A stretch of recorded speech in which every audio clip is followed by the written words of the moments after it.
Welcome to the Slop Farm. Enjoy the video. You'll begin by preparing both devices so pairing works reliably. First, charge the HyperX Cloud Wireless to at least 50% and power it on in pairing mode. This reduces dropouts and firmware interrupts. On your iPhone, open Settings and turn Bluetooth on, leaving the Bluetooth screen visible so you can monitor discovery.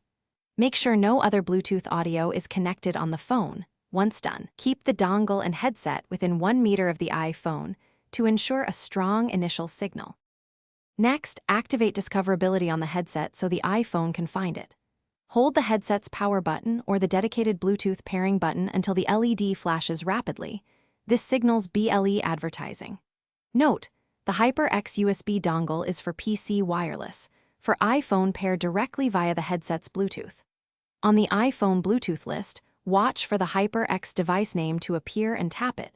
If prompted, confirm any pairing request. Once paired, the phone negotiates audio profiles so calls and media route correctly. Finish by confirming the connection and resolving common failures. Open Control Center or Settings Bluetooth to ensure the headset shows as connected and selected for audio. Test with music or a call.